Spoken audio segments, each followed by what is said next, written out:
Welcome to the series of ECO 403 short lectures. ये ECO 403 की short lecture series की video है। Complete series इस चैनल के ऊपर अपलोड की जा रही है और आज की वीडियो के अंदर आपको लेक्चर नंबर 12 करवाया जा रहा है। तो शुरू करते हैं आज के इस ट्यूटोरियल को। So interest rate and inflation, यहाँ पर इंटरेस्ट की स्पेलिंग में थोड़ी मिस्टेक है, उसके लिए सॉरी। सो नॉमिनल इंटरेस्ट रेट से हम शुरुआत करते हैं। अब इंटरेस्ट रेट जो है वो नॉमिनल भी होते हैं और रियल भी होते हैं। नॉमिनल इंटरेस्ट रेट ऐसे इंटरेस्ट रेट को कहा जाता है जिसमें इंटरेस्ट का जो रेट होता है वो एडजस्टमेंट फॉर इन्फ्लेशन से पहले होता है। अब इसके अंदर इन्फ्लेशन भी शामिल होता है, इनकी जो महंगाई होती है वो भी इसके अंदर शामिल हो जाती है। और जो है ये टोटल बोरोइंग कॉस्ट होती है करंट डॉलर वैल्यू के अंदर या फिर जो भी करेंसी होती है उसके अंदर। और इसी वजह से जो है जब महंगाई बढ़ती है तो नॉमिनल इंटरेस्ट रेट भी ऑटोमेटिकली बढ़ जाता है।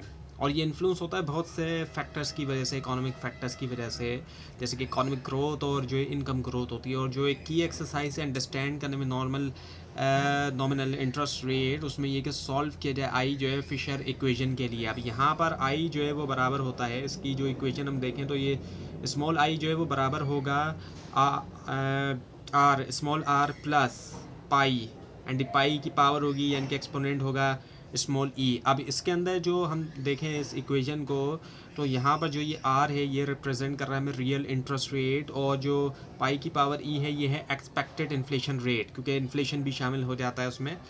तो यानी कि जो महंगाई की शरह एक्सपेक्टेड। अच्छा, अब ये इक्वेशन हाईलाइट करती है कि कैसे एक्सपेक्टेशन जो है फ्यूचर इन्फ्लेशन की डायरेक्ट इम्पैक्ट करती है नॉमिनल इंटरेस्ट रेट को। जब मनी ग्रोथ होती है, मनी ग्रोथ जो है इंक्रीज़ होती है, इससे जो है वो हायर इन्फ्लेशन एक्सपेक्टेशन होती है और इसी वजह से इजाफा देखने में आता है नॉमिनल इंटरेस्ट रेट। और इसी तरह से जो चेंजेस आती है इनकम ग्रोथ में वो अफेक्ट करती है एग्रीगेट डिमांड, और इन्फ्लेशन इन्फ्लुएंस कर रही होती है नॉमिनल रेट को। सो अंडरस्टैंड करना इन डायनेमिक्स को एसेंशियल होता है पॉलिसी मेकर्स के लिए भी और इकोनॉमिस्ट के लिए भी, जब वो डिज़ाइन कर रहे हैं मॉनेटरी पॉलिसीज़, और उनका एम ये कि कंट्रोल किया जाए इन्फ्लेशन और स्टेबलाइज किया जाए इकोनॉमीज़ को। So now the real interest rate ex ant versus post ant.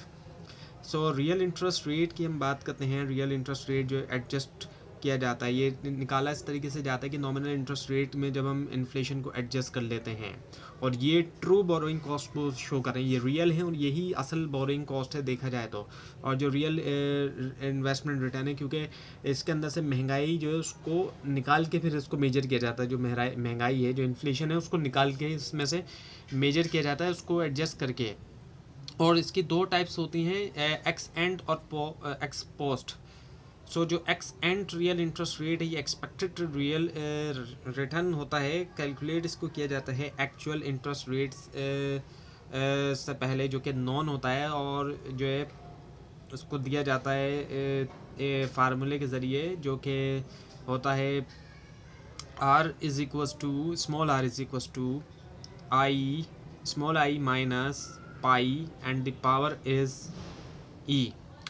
यहाँ पर आई जो है वो नॉमिनल इंटरेस्ट रेट है और पाई पावर ई जो है वो एक्सपेक्टेड जो है वो इन्फ्लेशन रेट है। सो इसको माइनस किया जा रहा है नॉमिनल इंटरेस्ट रेट में से एक्सपेक्टेड इन्फ्लेशन रेट को। और दूसरी तरफ एक्स पोस्ट जो इंटरेस्ट रेट होता है ये एक्चुअल रियल रिटर्न होता है, और इसको जो है कैलकुलेट किया जाता है जब इंटरेस्ट रेट फाइनलाइज हो गया। अब यहाँ पर जब फाइनलाइज हो जाता है, यहाँ पर एक चीज़ है कि यहाँ एक्सपेक्टेड की बात नहीं होगी, अभी तक एक्सपेक्टेड की बात की जा रही थी। इसका फिर फार्मूला ऐसे ही होता है R is equals to small I, लेकिन माइनस हम इसमें से सिर्फ पाई करते हैं। यहाँ पर पाई के ऊपर पावर नहीं है, क्योंकि यहाँ पर एक्सपेक्टेड की बात नहीं हो रही है, बल्कि जो इन्फ्लेशन जो कि रियलाइज़ हो चुका है।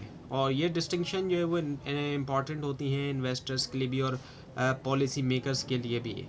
एक्स एंड रेट्स यूज़ किए जाते हैं फॉरकास्टिंग और प्लानिंग के अंदर, जबकि एक्स पोस्ट जो है एक्स पोस्ट रेट यूज़ किए जाते हैं वैल्यूट करने के लिए जो पास्ट परफॉर्मेंसेस हैं जो गुजर चुकी हैं।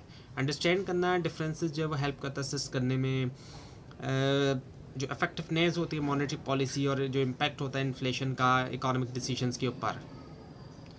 Now the money demanded and economic variables. So money demanded significantly तौर पे इन्फ्लुएंस होती है नॉमिनल इंटरेस्ट रेट से, और जैसे ही नॉमिनल इंटरेस्ट रेट के अंदर इजाफा होता है, अपॉर्चुनिटी कॉस्ट जो है मनी होल्ड करने की, उसके अंदर भी इजाफा हो जाता है। इसका मतलब है कि इंडिविजुअल्स और बिजनेस ज़्यादा जो है वो इन्वेस्ट करना चाहते हैं, उनका जो पैसा होता है इंटरेस्ट बेयरिंग जो एसेट्स होते हैं, ना कि कैश में, कैश के बजाय जो इंटरेस्ट बेयरिंग एसेट्स के अंदर। और नतीजा ये निकलता है कि हायर नॉमिनल इंटरेस्ट रेट से डिक्रीज़ हो जाता है मनी जो डिमांड होती है। और ये रिलेशनशिप क्रूशल होता है अंडरस्टैंड करने के लिए कि कैसे मॉनेटरी पॉलिसी जो है उसको यूज़ करते हुए कंट्रोल किया जा सकता है। जो इन्फ्लेशन हो गई, जो महंगाई हो गई, वो उसको महंगाई को कंट्रोल किया जा सकता है और जो है स्टेबलाइज़ किया जा सकता है इकॉनमी को। सेंट्रल बैंक अक्सर मैनिपुलेट करते हैं इंटरेस्ट रेट ताकि इन्फ्लुएंस करे मनी डिमांड, और एक्सटेंशन के ज़रिए एग्रीगेट डिमांड भी और साथ में इन्फ्लेशन भी। सो इंटरेस्ट रेट बढ़ाते हुए इंटरेस्ट रेट बढ़ाने से रिड्यूस किया जा सकता है मनी डिमांड, और जो स्लो डाउन स्पेंडिंग और हेल्प करना कंट्रोल करने में इन्फ्लेशन। और इसके मुकाबले में लोअर का इंटरेस्ट रेट करने से क्या होता है कि इंक्रीज़ किया जाता है मनी डिमांड को। मनी डिमांड बढ़ाई जाती है जब इंटरेस्ट रेट कम हो जाएगा तो लोग ज़्यादा डिमांड करेंगे क्योंकि बोरोइंग कॉस्ट में कमी आएगी, स्पेंडिंग स्टिमुलेट होगी और जो इकोनॉमिक ग्रोथ है वो भी होगी क्योंकि लोग फिर बोरो करेंगे ताकि बिजनेस में पैसा लगा सकें। Now the linkages among money prices and interest rate. अब मनी प्राइस और इंटरेस्ट रेट, इनका आपस में बहुत बड़ा लिंक है, पैसे के दरमियान, प्राइस के दरमियान और जो सूद की शरह है उनके दरमियान। जो अब इसमें होता क्या है कि मनी सप्लाई और प्राइस लेवल को अगर हम देखें, मनी सप्लाई इंक्रीज़ होने से जनरली तौर पे प्राइस लेवल में इजाफा ही होता है और इसी से महंगाई आती है इकॉनमी में। किसी भी इकॉनमी के अंदर पैसा अगर ज़्यादा सप्लाई किया जा रहा है तो उसका नतीजा महंगाई ही निकलता है। और स्पेशली जब वहाँ पर चीज़ें उतनी ही प्रोड्यूस की जा रही हैं जितनी पहले बन रही थी, और अभी भी उतनी ही बन रही है, लेकिन पैसे की सप्लाई अगर बढ़ा दी गई है तो उसका नतीजा जो है वो महंगाई ही निकलता है। और इसको ग्राफ से भी समझाया जा सकता है कि जैसे कि ये सप्लाई जो है ये फ़िक्स है, लेकिन एग्रीगेट डिमांड जो वो यहाँ पर है, लेकिन अगर पैसा ज़्यादा सप्लाई करेंगे तो एग्रीगेट डिमांड बढ़ने की वजह से जो प्राइस है उसके अंदर इजाफा हो जाएगा, ना कि जो है ज़ाहिर बात है लोगों के हाथों में जब पैसा ज़्यादा आ गया या फिर किस चंद लोगों के हाथों में भी पैसा ज़्यादा आ गया तो डिमांड चीज़ों की बढ़ जाएगी और मार्केट में पैसा जो चीज़ें हैं उनकी शॉर्टेज हो जाएगी। अब उनकी शॉर्टेज होने की वजह से नतीजा क्या निकलेगा कि महंगाई होगी। लेकिन अगर इसके मुकाबले में ऐसा होता है कि प्रोडक्शन को बढ़ा दिया जाता तो फिर जो है वो ये पॉसिबल था कि महंगाई में इजाफा नहीं होता पैसे की सप्लाई बढ़ाते हुए भी।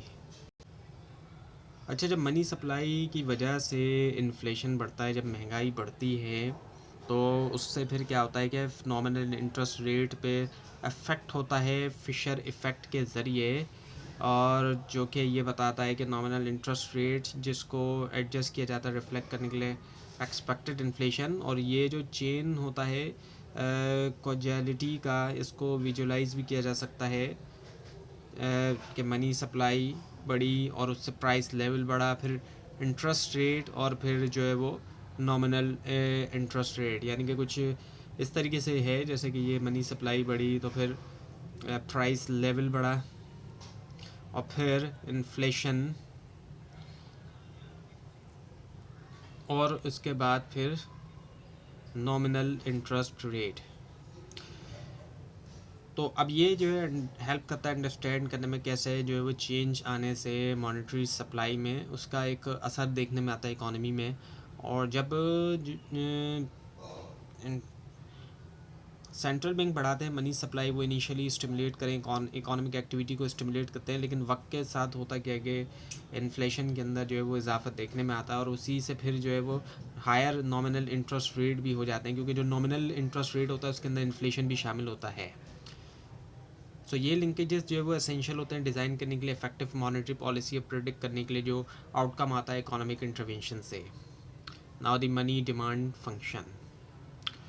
मनी डिमांड फंक्शन जो एक मैथमेटिकल रिप्रेजेंटेशन है, मैथमेटिक्स का इस्तेमाल किया जाता है इसके अंदर, जो कि रिलेट करता है डिमांड फॉर मनी जो होती है एंड नॉमिनल इंटरेस्ट रेट के साथ, demand for money to nominal interest rate, और इसके अलावा जो रियल इनकम होती है वो भी। और टिपिकली तौर पे इसको कुछ इस तरीके से लिखा जाता है, ये इसका फार्मूला कुछ ऐसे होता है कि small D by P equals to L multiply by small I and comma capital Y. यहाँ पर एम डी जो है ये नॉमिनल मनी डिमांड है और पी जो है वो प्राइस लेवल होता है और आई जो है स्मॉल आई जो होता है ये जो है नॉमिनल इंटरेस्ट रेट है और वाई जो है वो रियल इनकम है। सो जो फंक्शन एल आई वाई है यानी ये वाला जो हिस्सा है डिक्रीज़ होता है नॉमिनल इंटरेस्ट रेट के साथ जबकि ये बढ़ता है रियल इनकम के साथ। इसका मतलब ये कि जैसे जैसे इंटरेस्ट रेट राइज होता है डिमांड फॉर मनी जो है वो फॉल हो जाती है क्योंकि इंटरेस्ट रेट बढ़ेगा तो लोग डिमांड नहीं करेंगे पैसे की, उसकी बोरोइंग कॉस्ट के अंदर जो है वो इजाफा हो जाएगा इस वजह से। सो ये फंक्शन क्रूशल होता है अंडरस्टैंड करने के लिए कैसे मॉनेटरी पॉलिसी अफेक्ट करती है इकोनॉमी को और ये हेल्प करता है इकोनॉमिस्ट को भी पॉलिसी मेकर को भी कि प्रेडिक्ट करें कि कैसे चेंजेस आना इंटरेस्ट रेट और इनकम लेवल पे इन्फ्लुएंस करता है demand for money. So analyse करते हुए money demand function central bank कर सकते हैं inform decision interest rate adjustment के बारे में और जो दूसरे मॉनेटरी पॉलिसी टूल्स हैं ताकि अचीव करें इकोनॉमिक स्टेबिलिटी और ग्रोथ भी। तो ये था आज का ट्यूटोरियल। आपको इस बारे में कोई क्वेश्चन हो खासतौर पर इसमें कोई मिस्टेक दिखाई दे ज़रूर हाईलाइट कीजिए और इस पूरी सीरीज़ को देखने के लिए और मिड टर्म और फाइनल टर्म एग्जाम्स की प्रिपरेशन के लिए इस चैनल को सब्सक्राइब कीजिए, बेल आइकन के ऊपर क्लिक कीजिए। Thanks for watching this video and best of luck.